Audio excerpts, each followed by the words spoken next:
You know the feeling. You've managed to resist the donuts at work, you powered through a really tough project, and then by the end of the day, you have absolutely zero energy left to stop yourself from ordering takeout. We call that a lack of willpower. But what if the very way we think about willpower, as a tank that can just run empty, is completely wrong? For the longest time, the big idea was that willpower is kind of like a muscle or a fuel tank. This theory, which you might have heard of as ego depletion, is summed up perfectly by this Reddit comment. The idea is that every single act of self-control, whether it's sticking to an exercise plan or just avoiding an impulse buy, drains this limited resource. And that leaves you vulnerable to the next temptation that comes along. It feels true, right? Well, that's the thing. Just as this idea was becoming common knowledge, the scientific ground underneath it started to crumble. This question, pulled right from that same online discussion, really gets to the heart of a huge debate that's been happening in psychology.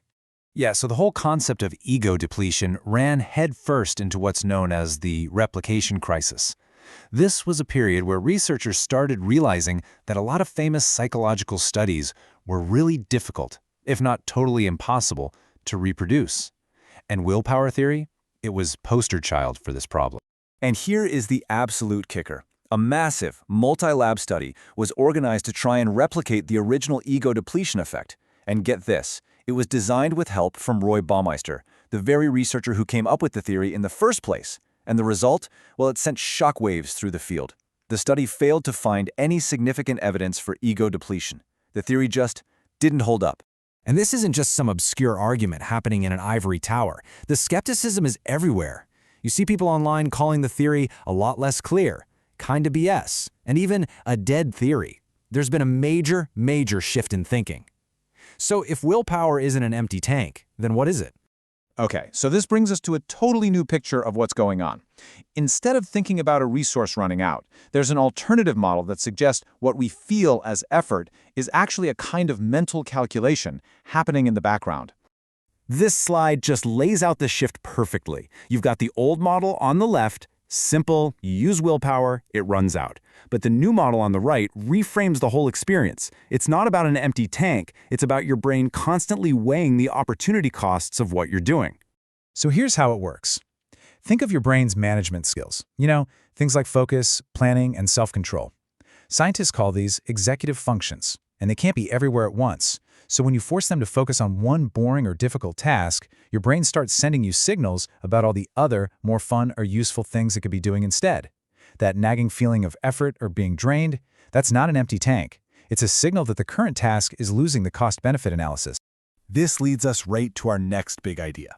If all that brute force effort is just a signal, how does some people seem to have this effortless self-control? Well, the answer isn't that they have more willpower. It's that they need to use it a whole lot less often. And you know what? This isn't even a new idea. The psychologist William James absolutely nailed this over 100 years ago. He basically argued that the goal should be to put as much of our life on autopilot as possible, through habits. That way, we free up our conscious mind, what he called our higher powers, to deal with the real challenges instead of wasting all that energy on routine stuff. And this brings us to one of the most interesting and kind of surprising findings in modern research on self-control. Studies show that people who we think have high self-control aren't actually better at fighting off temptations. In fact, they report experiencing fewer temptations in their daily lives. Why? Simple. They've built better habits that line up with their goals. I love this way of thinking about it. Playing defense versus playing offense. Playing defense is that old model of willpower. It's about constantly fighting battles, resisting one temptation after another, and it is exhausting. But playing offense? That's a whole different ballgame. It's strategic. It's about building habits and designing your environment so you don't even have to fight those battles in the first place. And creating these automatic habits follows a pretty clear pattern. First, you just repeat a behavior in the same context over and over, like putting on your running shoes right after your morning coffee. Over time, your brain creates this super strong link between the context and the action. And eventually, you don't even have to think about the goal anymore. The cue itself is enough to just trigger the behavior automatically. Okay, so we've got opportunity cost and we've got habits. But there's one more fascinating and frankly counterintuitive strategy that kind of turns our whole idea of self-control on its head. It's a concept called pre-commitment, but with a very strange twist. So first, the basics. Pre-commitment is just making a choice for your future self right now while you're thinking clearly to stop your future tented self from messing things up. It's like deciding you'll only look at the healthy options on the menu before the waiter can even mention the cheesecake. But here's where it gets weird. Normally, pre-commitment is all about locking yourself in, no escape. But what if? What if giving yourself an escape hatch, a way to back out, actually made you more likely to stick to your goal? That is exactly what a study from the National Institutes of Health found. Just look at this chart. The bar on the left shows what happens with a standard locked-in pre-commitment. Now look at the bar on the right. It's noticeably higher.